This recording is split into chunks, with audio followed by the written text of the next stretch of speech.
ഇനി അടുത്തതാണ് post independence face. Third ഫേസിനെയാണ് നമ്മൾ പോസ്റ്റ് ഇൻഡിപെൻഡൻസ് ഫേസ് എന്ന് വിളിക്കുന്നത്. ഈ ഒരു ഫേസിൻ്റെ പ്രത്യേകത എന്ന് പറയുന്നത്, പോസ്റ്റ് ഇൻഡിപെൻഡൻസ് എന്ന് പറഞ്ഞാൽ തന്നെ നമുക്കറിയാം 1947 ശേഷമാണ് അല്ലേ. 1947 ശേഷമുള്ള ആ ഒരു പീരീഡിനെയാണ് നമ്മൾ പോസ്റ്റ് ഇൻഡിപെൻഡൻസ് ഫേസ് എന്ന് വിളിക്കുന്നത് അല്ലേ. 1950 ഓൺവേർഡ്സ് ആണ്. നമുക്കിവിടെ അറിയാം, marked by planned development programs, increased international collaboration, more research funding, intensification of publications, Indian sociology gained global recognition. അപ്പോൾ ഈ ഒരു കാലഘട്ടത്തിൽ നമ്മൾ ഇന്ത്യയിൽ പഞ്ചവത്സര പദ്ധതികളൊക്കെ നടപ്പിലാക്കിയിരുന്ന ഒരു കാലഘട്ടം കൂടിയാണ്. അപ്പോൾ അതിനാവശ്യമായിട്ടുള്ള പദ്ധതികൾ രൂപീകരിക്കുന്നതിന് സോഷ്യോളജി എന്ന വിഷയത്തിൻ്റെ സഹായവും സഹകരണവും ആവശ്യമായിരുന്നു. സോഷ്യോളജി എന്ന സബ്ജക്റ്റിൽ ഇതിൻ്റെ ഭാഗമായിട്ട് നിരവധി ഗവേഷണങ്ങളും പഠനങ്ങളും ഒക്കെ നടത്തുകയുണ്ടായി. ഇത് നമ്മൾ പിന്നീട് നമ്മുടെ രാജ്യത്തിൻ്റെ പുരോഗതിക്ക് വേണ്ടി ഉപയോഗപ്പെടുത്തുകയാണ് ചെയ്തിട്ടുള്ളത്. അപ്പം ഈ ഒരു Indian sociology gained global recognition, അങ്ങനെയാണ് പതിയെ പതിയെ ആഗോളതലത്തിൽ ഇന്ത്യൻ സോഷ്യോളജിക്ക് അംഗീകാരം ലഭിക്കുന്നത്, എല്ലാവരും ആക്സെപ്റ്റ് ചെയ്യുന്ന ഒരു ഡിസിപ്ലിനായിട്ട് മാറിയത്. നെക്സ്റ്റ്, ഇന്ത്യയിൽ എങ്ങനെയാണ് സോഷ്യോളജി എന്ന സബ്ജക്റ്റിൻ്റെ ഫൗണ്ടേഷൻ സംഭവിച്ചത് അല്ലേ, എങ്ങനെയാണ് ഈ ഒരു സബ്ജക്റ്റ് വളർന്നത് തുടങ്ങിയ കാര്യങ്ങളാണ് നമ്മളിനി ഡിസ്കസ് ചെയ്യുന്നത്. During colonial rule, British officials realized that knowledge of Indian society and culture was essential for smooth administrative and revenue collection. മെയിനായിട്ട് ഇന്ത്യയെ ബ്രിട്ടീഷുകാർ ഭരിച്ചിരുന്ന ഒരു സമയത്ത് അവർ മനസ്സിലാക്കിയിട്ടുള്ള വലിയൊരു യാഥാർത്ഥ്യമാണ്, ഇന്ത്യയെ ഭരിക്കണമെങ്കിൽ ആദ്യം ഇന്ത്യയുടെ സംസ്കാരത്തെക്കുറിച്ചും സാമൂഹികമായിട്ടുള്ള ചുറ്റുപാടുകളെക്കുറിച്ചും പഠിക്കേണ്ടത് അത്യാവശ്യമാണ് എന്ന്. ഇതിൻ്റെ ഭാഗമായിട്ടാണ് ഇന്ത്യയിൽ യഥാർത്ഥത്തിൽ സോഷ്യോളജി എന്ന സബ്ജക്റ്റിൻ്റെ വികാസം സാധ്യമാകുന്നത്. 1769 Henry Verelst, governor of Bengal, Bihar, supervised the first systematic study. ഇന്ത്യൻസിനെ കുറിച്ച് വളരെ സിസ്റ്റമാറ്റിക്കായിട്ട് പഠിക്കാനായിട്ട് ശ്രമിച്ച വ്യക്തിയാണ് ഹെൻറി വെറലിസ്റ്റ്. നെക്സ്റ്റ്, വില്യം ജോൺസിനെ കുറിച്ചൊക്കെ നമ്മൾ ഇതിനു മുൻപ് ചെറിയ ക്ലാസ്സുകളിൽ 10ാം ക്ലാസ്സിൻ്റെയൊക്കെ ടെക്സ്റ്റ് ബുക്കിൽ നിങ്ങൾ കേട്ടിട്ടുണ്ടാകും അല്ലേ. ഏഷ്യാറ്റിക് സൊസൈറ്റി ഓഫ് ബംഗാളിൻ്റെ സ്ഥാപകനാണ് വില്യം ജോൺ എന്നൊക്കെ നമ്മൾ പഠിച്ചിട്ടുണ്ട് അല്ലേ. അപ്പോൾ ഈ വില്യം ജോൺ ആണ് നിങ്ങൾക്കിവിടെ കൊടുത്തിരിക്കുന്ന കാണാം, founded the Royal Asiatic Society of Bengal. ഇദ്ദേഹമാണ് Royal Asiatic Society of Bengal എന്ന സ്ഥാപനം സ്ഥാപിച്ചത്. 1774 ഈ ഒരു സ്ഥാപനം നിലവിൽ വന്നത്. ഇതിൻ്റെ അകത്ത് പ്രധാനമായിട്ടും ചെയ്തിരുന്നത് study nature and man in India, ഇന്ത്യയുടെ പ്രകൃതിയെക്കുറിച്ചും അതോടൊപ്പം തന്നെ ഇന്ത്യയിലെ മനുഷ്യരെക്കുറിച്ചുമൊക്കെ വളരെ വ്യക്തമായിട്ട് പഠിക്കാൻ ശ്രമിച്ച വ്യക്തിയായിരുന്നു നമ്മുടെ വില്യം ജോൺ. ഇനി മറ്റൊരു പ്രധാനപ്പെട്ട സോഷ്യോളജിസ്റ്റാണ് അബ്ബെ ഡുബോയ്സ്.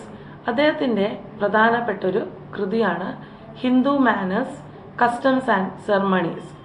ഇദ്ദേഹം ഈ ഒരു കൃതി രചിച്ചിരിക്കുന്നത് 1816 മാത്രമല്ല, ഇന്ത്യയിലെ കാസ്റ്റ് സിസ്റ്റം, ഇന്ത്യയിലെ ജാതി വ്യവസ്ഥയെക്കുറിച്ചൊക്കെ വളരെ വ്യക്തമായിട്ട് അദ്ദേഹം വിശദീകരിച്ചിട്ടുണ്ട് എന്നതാണ് ഇദ്ദേഹത്തിൻ്റെ ഒരു പ്രത്യേകത.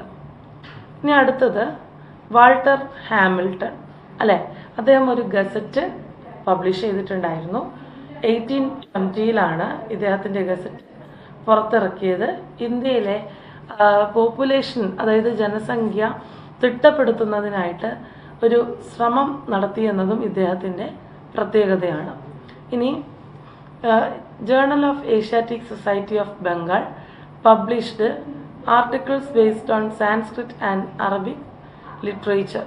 അതുപോലെ തന്നെ മെയിനായിട്ട് നമ്മൾ വില്യം ജോണിനെ പറ്റിയൊക്കെ പഠിച്ചിരുന്നു അല്ലേ, ഏഷ്യാറ്റിക് സൊസൈറ്റി ഓഫ് ബംഗാളിനെ പറ്റിയൊക്കെ പഠിച്ചതാണ്. അപ്പോൾ ഇവരുടെ നേതൃത്വത്തിലുള്ളൊരു ജേർണൽ പബ്ലിഷ് ചെയ്യുന്നുണ്ടായിരുന്നു. അതിൽ മെയിനായിട്ട് ഉൾപ്പെടുത്തിയിരുന്നത് സംസ്കൃതത്തിലും അറബി ഭാഷാ സാഹിത്യത്തിലുമുള്ള കാര്യങ്ങളാണ്. പിന്നെ അതുപോലെ തന്നെ ജർമ്മൻ സ്കോളറായിട്ടുള്ള Max Muller translated several classical Indian ടെക്സ്റ്റുകൾ അല്ലേ, പണ്ടുണ്ടായിരുന്ന ഇന്ത്യയിലെ പ്രധാനപ്പെട്ട ബുക്കുകൾ എന്ത് ചെയ്തു, which later influenced both Karl Marx and Max Weber in their works on India.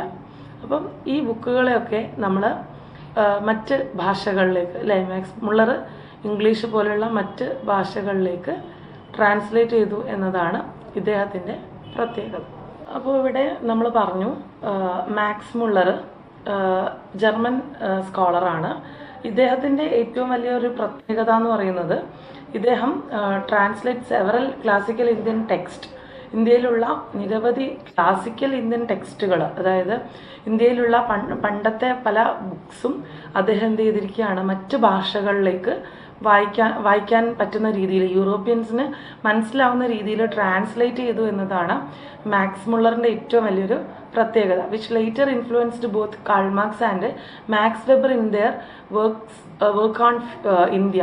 അപ്പോൾ പ്രധാനമായിട്ടും ഈ കാൾ മാർക്സും അതുപോലെ തന്നെ മാക്സ് വെബറും ഒക്കെ പിന്നീട് ഇന്ത്യയിൽ പ്രവർത്തിക്കുന്ന സമയത്ത് അവരെ ഏറ്റവും കൂടുതൽ ഹെൽപ്പ് ചെയ്തിട്ടുള്ളത് മാക്സ് മുള്ളറിൻ്റെ ഒക്കെ കൃതികളാണ്. ബിക്കോസ് നമ്മൾ പറഞ്ഞു മെയിനായിട്ട് ഇദ്ദേഹത്തിൻ്റെ ഈ വർക്ക്സ് എന്ന് പറയുന്നത് ഇന്ത്യൻ ട്രഡീഷൻ, ഇന്ത്യൻ കൾച്ചർ അല്ലേ, അങ്ങനെയുള്ള കാര്യങ്ങളാണ് ലൈക്ക് അവർ മെയിനായിട്ട് പ്രൊവൈഡ് ചെയ്തിട്ടുള്ളത്. അപ്പം ആ ഒരു ഇൻഫർമേഷൻ യൂസ് ചെയ്താണ് കാൾ മാർക്സ്, മാക്സ് വെബറൊക്കെ ഇന്ത്യയെ പറ്റി കൂടുതലായിട്ട് കാര്യങ്ങൾ അനലൈസ് ചെയ്തിട്ടുള്ളത് എന്നാണ് പറയുന്നത്.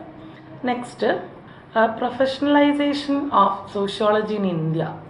ഇന്ത്യയിൽ സോഷ്യോളജി എന്ന് പറയുന്നത് ഒരു പ്രൊഫഷനായിട്ട് മാറാൻ തുടങ്ങിയത് എപ്പോഴാണ് തുടങ്ങിയ കാര്യങ്ങളാണ് നെക്സ്റ്റ് നമ്മൾ പരിശോധിക്കുന്നത്.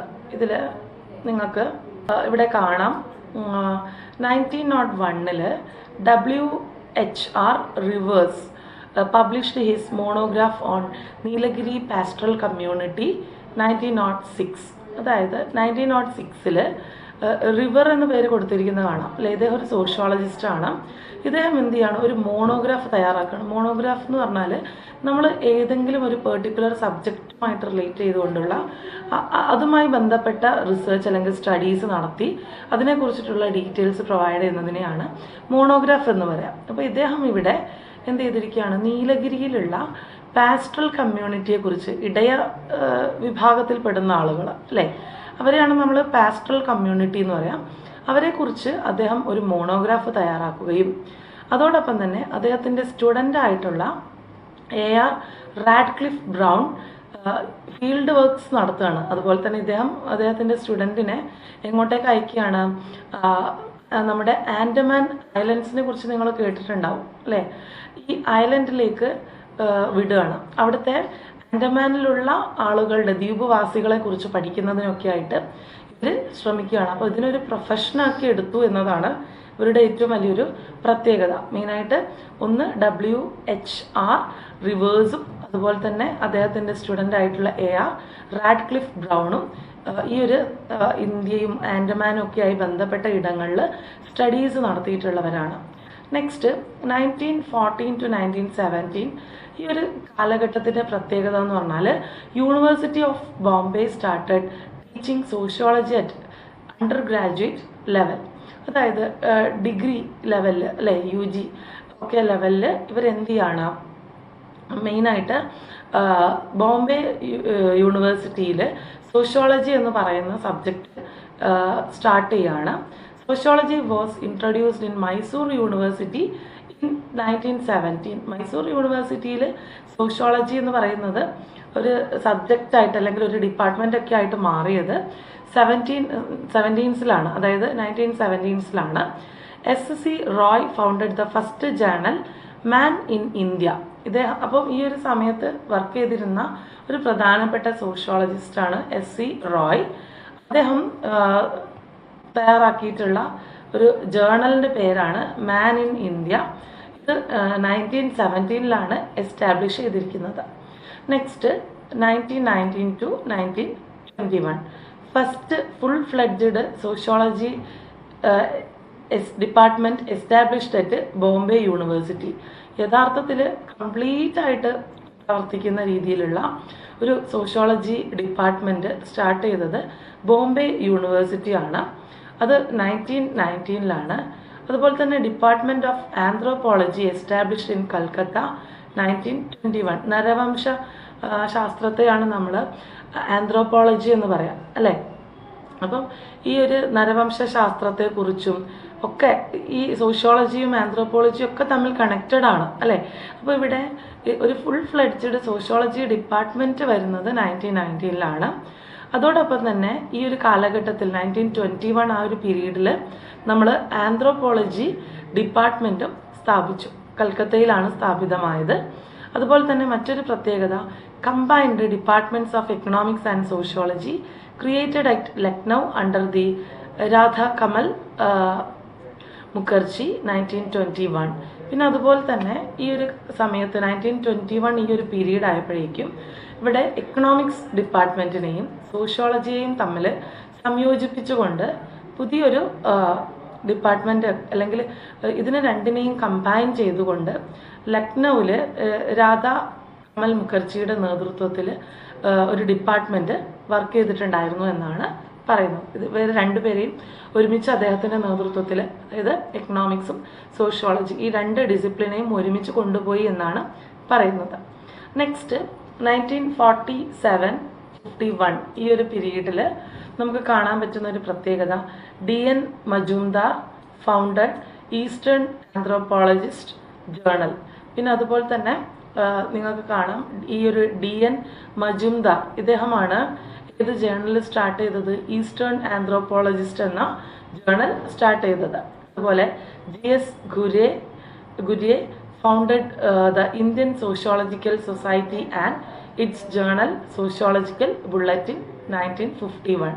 പിന്നെ അതുപോലെ തന്നെ ഏറ്റവും ഇമ്പോർട്ടൻ്റ് ആയിട്ടുള്ള മറ്റൊരു പ്രധാനപ്പെട്ട ജേണലാണ് ഗുരയുടെ നേതൃത്വത്തിൽ വന്നതാണ് സോഷ്യോളജിക്കൽ ബുള്ളറ്റിൻ. ഇത് സ്ഥാപിതമായിട്ടുള്ളത് 1951. അത്രയാണ് ആ ഒരു ഭാഗത്ത് വിശദീകരിക്കുന്നത്. Next, key figures in early Indian sociology.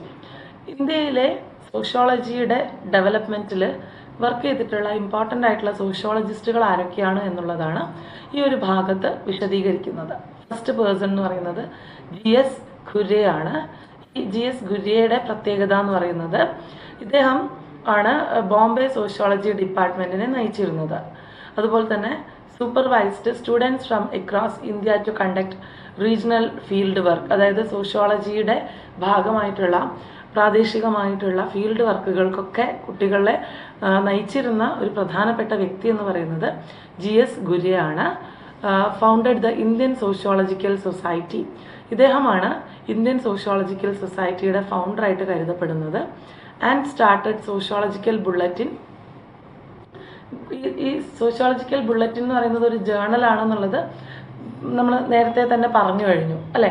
അപ്പോൾ ഇവിടെ GS ഖുരെ ആണെന്ന് നിങ്ങൾക്ക് മനസ്സിലായല്ലോ. ഇദ്ദേഹം ആണ് ബോംബെ സോഷ്യോളജി ഡിപ്പാർട്ട്മെൻറ്റിനെ ലീഡ് ചെയ്തിരുന്നത്.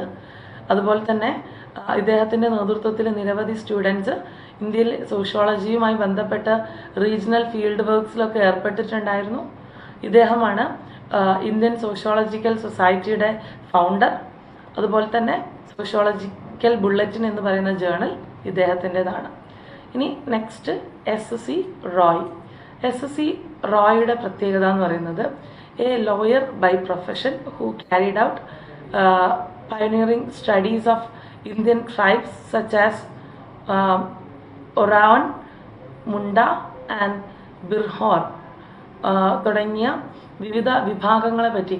ഈ SC റോയ് എന്ന് പറയുന്ന വ്യക്തിയുടെ ഏറ്റവും വലിയ പ്രത്യേകത എന്ന് പറയുന്നത് ഇദ്ദേഹം മെയിനായിട്ട് വർക്ക് ചെയ്തിരുന്നത് ലോയർ ആയിട്ടാണ്, അഡ്വക്കേറ്റ് ആയിട്ടാണെങ്കിലും ഇദ്ദേഹം പിന്നീട് എന്ത് ചെയ്യാണ്, ഈ സോഷ്യോളജിയിലേക്കും ആന്ത്രോപോളജിയിലേക്കും ഒക്കെ നിരവധി സംഭാവനകൾ നൽകിയിട്ടുള്ള ഒരു വ്യക്തിയാണ്. ഇന്ത്യയിലെ വിവിധ ഗോത്ര വിഭാഗങ്ങളെക്കുറിച്ച്, ട്രൈബ്സ് എന്ന് പറഞ്ഞാൽ ആരാണ്, ഈ ഗോത്രവർഗ്ഗങ്ങൾ, ആദിവാസി വിഭാഗങ്ങളിലൊക്കെ പെടുന്ന കാട്ടിൽ ജീവിക്കുന്ന ഈ കാട്ടുവാസികളായിട്ടുള്ള ഒറവൻ, മുണ്ട, അതുപോലെ തന്നെ ബിർഹോർ തുടങ്ങിയ വിവിധ വിഭാഗങ്ങളിൽ പെടുന്ന ആളുകളെ കുറിച്ചും അവരുടെ കൾച്ചറിനെ കുറിച്ചുമൊക്കെ സ്റ്റഡീസ് കണ്ടക്ട് ചെയ്തിട്ടുള്ള വ്യക്തിയാണ് SC Roy. Founded the first journal of anthropology and sociology titled man in India 1917. ഈ ഒരു പേരും നമ്മൾ ഓൾറെഡി പറഞ്ഞു കഴിഞ്ഞതാണ്. നമ്മൾ നേരത്തെ പറഞ്ഞു ഇദ്ദേഹത്തിൻ്റെ ജേർണലിൻ്റെ പേരാണ് മാൻ ഇൻ ഇന്ത്യ അല്ലേ. ഈ ഒരു ജേർണല് ആന്ത്രോപോളജിയും സോഷ്യോളജിക്കൊക്കെ ഒരുപോലെ ഉപകാരപ്രദമായിട്ടുള്ള ഈ ഒരു ജേർണലിൻ്റെ ഫൗണ്ടർ കൂടിയാണ് SC റോയ്. നെക്സ്റ്റ് പേഴ്സൺ എന്ന് പറയുന്നത് LK അനന്തകൃഷ്ണ അയ്യരാണ്. ഇദ്ദേഹത്തിൻ്റെ ഒരു പ്രത്യേകത എന്ന് പറയുന്നത് rote accounts of caste and tribes of Kochi and Mysore.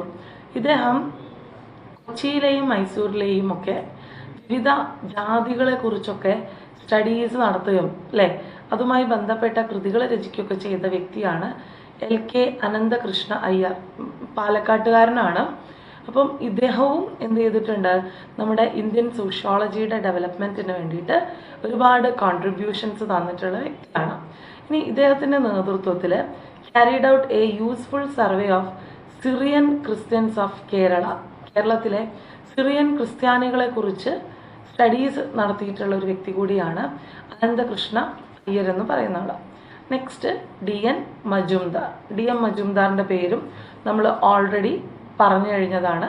DN Majumdar എന്ത് ചെയ്തിട്ടുണ്ട്, conducted field work in north and west India. ഇന്ത്യയുടെ വടക്ക് ഭാഗത്ത് അല്ലേ, ഇന്ത്യയുടെ വടക്ക് അതുപോലെ തന്നെ വെസ്റ്റേൺ പാർട്സിലും ഒക്കെ എന്ത് ചെയ്തിട്ടുണ്ട്, ഒരുപാട് ഫീൽഡ് വർക്കുകളൊക്കെ നടത്തിയിട്ടുള്ള വ്യക്തിയാണ്. അതുപോലെ തന്നെ ഇദ്ദേഹം ദ ഈസ്റ്റേൺ ആന്ത്രോപോളജിസ്റ്റ് എന്ന ജേർണൽ ഇദ്ദേഹത്തിൻ്റെതാണ്. ദ ഈസ്റ്റേൺ ആന്ത്രോപോളജിസ്റ്റ് എന്ന് പറയുന്ന ജേർണൽ ഇദ്ദേഹത്തിൻ്റെതാണ് എന്നുള്ളതാണ് മറ്റൊരു പ്രധാനപ്പെട്ട പ്രത്യേകത. അപ്പം നമ്മൾ ഇന്ത്യയിലെ പ്രധാനപ്പെട്ട സോഷ്യോളജിസ്റ്റുകളും അവരുടെ കോൺട്രിബ്യൂഷൻസുമാണ് നമ്മൾ ഡിസ്കസ് ചെയ്തിട്ടുള്ളത്. ഫസ്റ്റ് പേഴ്സൺ എന്ന് പറയുന്നത് GS ഗുരയാണ്. ഈ GS ഗുരയുടെ പ്രത്യേകത എന്ന് പറയുന്നത് ബോംബെയിൽ സോഷ്യോളജി ഡിപ്പാർട്ട്മെൻറ്റിനെ മുന്നോട്ട് നയിച്ചിരുന്ന വ്യക്തിയാണ്. ഒരുപാട് സോഷ്യോളജിയുടെ ഡെവലപ്മെൻറ്റിന് വേണ്ടിയിട്ട് നടന്നിട്ടുള്ള ഫീൽഡ് സ്റ്റഡീസിനൊക്കെ നേതൃത്വം കൊടുക്കുകയും ഇവിടുത്തെ സ്റ്റുഡൻസിനൊക്കെ ഗൈഡൻസ് കൊടുക്കുകയൊക്കെ ചെയ്തിരുന്ന ഒരു പ്രധാനപ്പെട്ട വ്യക്തിയാണ് GS ഗുര എന്ന് പറയുന്നത്. പിന്നെ അതുപോലെ തന്നെ അദ്ദേഹത്തിൻ്റെ ഏറ്റവും പ്രധാനപ്പെട്ട ജേർണലാണ് സോഷ്യോളജിക്കൽ ബുള്ളറ്റ്. നെക്സ്റ്റ് പേഴ്സൺ എന്ന് പറയുന്നത് SC റോയ് ആണ്.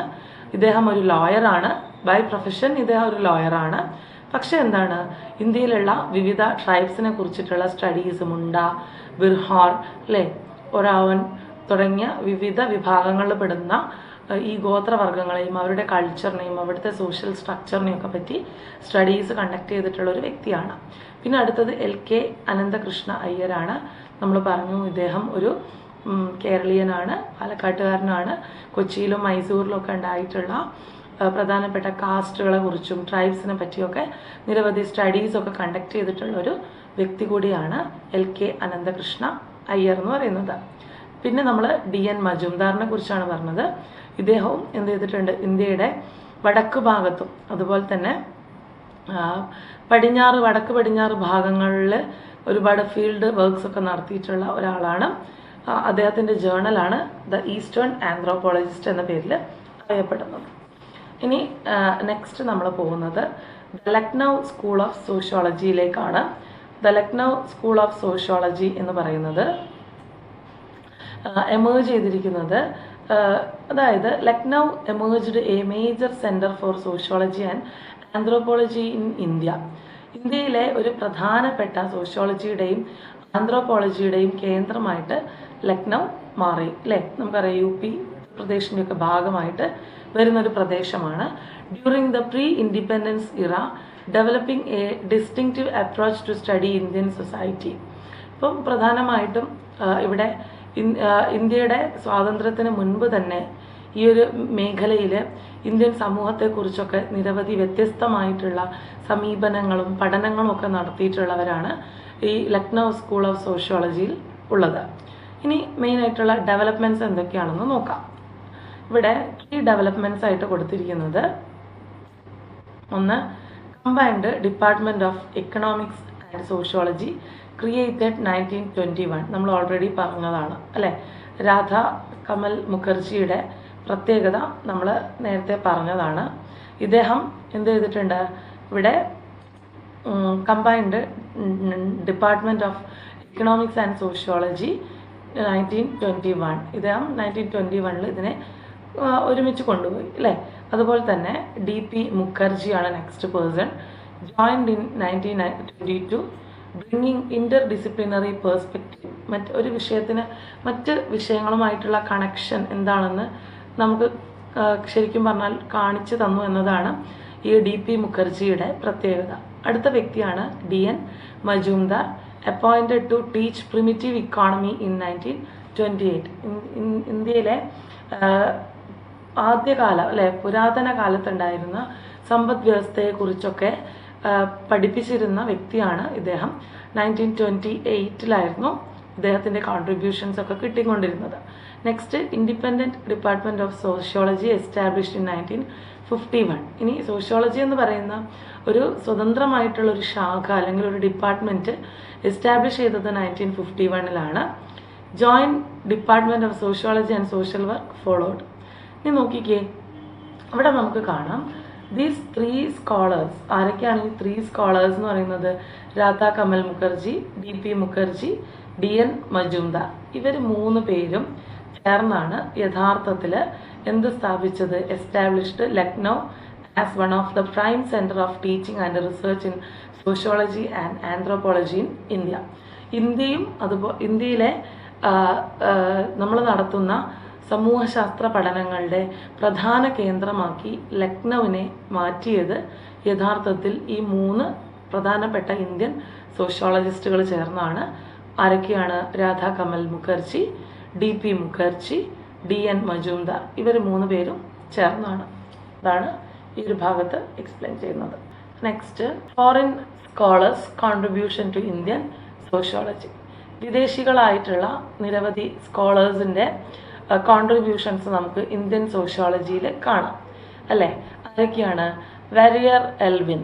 ഇദ്ദേഹത്തിൻ്റെ പ്രത്യേകത എന്താണ്? Spend several years with Indian tribes.